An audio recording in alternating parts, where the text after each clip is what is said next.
diam aja Bu, karena semakin ditanggapi dia aja semakin jadi Bu. Oh gitu ya, kita harus sabar-sabar dalam Iya Bu. aja ya Bu. Ipek aja nggak mau ya Bu. Iya, dibilangnya apa? Pinjam Dedi besok ya. Kita nggak boleh jadi orang yang seperti itu ya Ananda. Baik Bu. Nah, sebelum mulai pembelajaran, siapa yang ada spidol? Pinjam ibu spidol. Ada tadi Bu, si Saya mau spidol. Bentar dulu. Nah, hari ini kita akan belajar tentang menghindari akhlak tercela.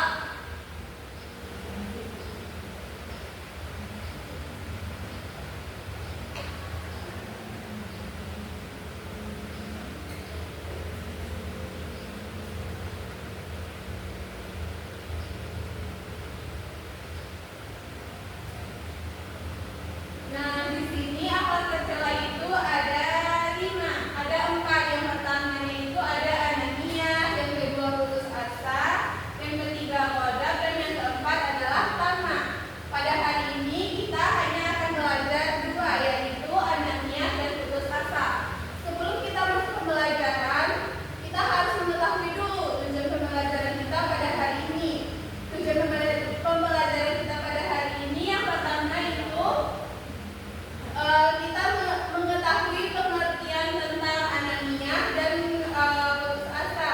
Lalu yang kedua itu tujuan pembelajarannya kita mengetahui masing-masing dari dalil sifat tercela tersebut. Nah, sekarang coba Anda perhatikan di sini Ibu ada gambar.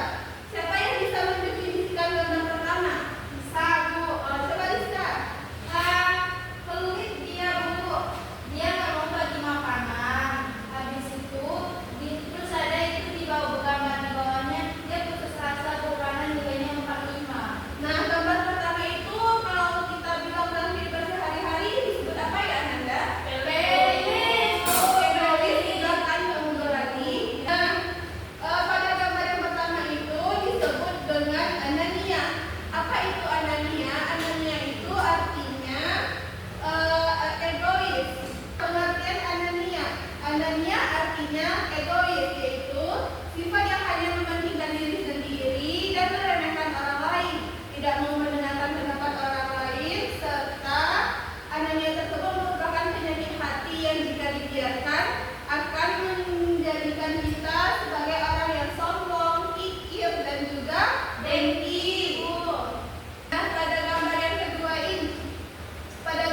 kedua ini adalah gambar orang yang putus asa, di mana gambar tadi itu menjelaskan bahwa anak tersebut dia habis ujian dan mendapat nilai yang buruk. Nah, sekarang kita akan mengenal apa itu putus asa. Ya, siapa yang tahu putus asa itu? Ini Bu, tahu Bu. Dia kayak ngerasa dia salah banget Bu, sehingga dia menyerah dan gak mau lagi berusaha kabur. Betul. Putus asa itu adalah sikap yang menyerah, tidak mau berusaha lagi setelah mengalami kegagalan, tidak mau berusaha untuk menjadi lebih baik lagi. Dia lebih memilih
Oke, di sini sudah ada tersedia 3 pertanyaan.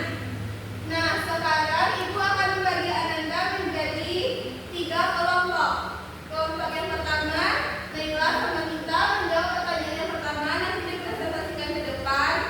Lalu yang kedua, Rizka dan Bella nanti pertanyaan yang kedua, lalu Tia dan Jum'a menjawab pertanyaan yang ketiga. Jawabannya dicari di buku tulis atau di buku cetaknya ya Ananda, boleh dari sumber-sumber yang lain juga. Itu pasti waktunya 2 menit. Oke, Bu. Bagi ada yang ragu, silahkan ditanyakan kepada Ibu ya.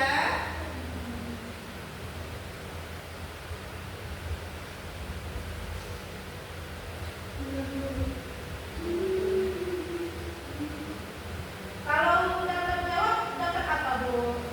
Kalau jawabannya benar, kita kasih nilai tambahan. Oke? Oke, Bu. Bagi yang ragu, silahkan bertanya ya, Ananda. Bu, udah, Bu. Udah, Bu. Kelompok satu, kelompok satu ini Nita sama Tia. Iya, Bu. Samanya Nita sama Nela gimana udah? Bentar, Bu. Udah, Bu. Silakan kepada Ananda Rizkayati.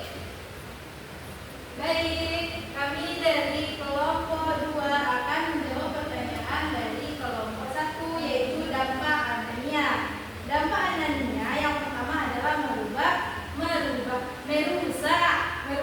hubungan sosial kita atau ukhuwah Islamiyah. Kemudian mendorong kita untuk ke dalam sifat tercela seperti sombong, kikir, dan juga tamak atau serakah.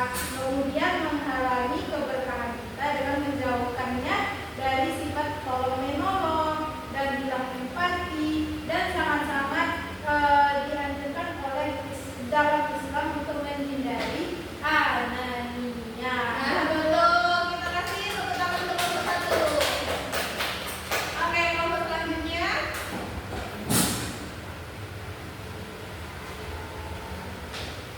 Jadi, Bu. Silakan Baik, jadi bertanya. kan bertanya Ibu bagaimana cara bangkit dari putus asa. Iya. Jadi saat merasa putus asa jangan menyerah pada keadaan, maksudnya kita bisa melaluinya gitu. Terus cobalah menerima bahwasanya setiap orang pasti pernah mengalami masa sulit atau dalam keadaan yang sulit, Bu. Lalu kita tuh harus fokus ke dalam kerja yang bisa dilakukan setiap harinya untuk maksudnya kita tuh pasti bisa, Bu. Selanjutnya percayalah bahwa masalah yang dihadapi saat ini tidak akan berlangsung selamanya. Juga ada dijelaskan dalam Al-Quran, setiap kesulitan pasti ada kemudahan. Bagus.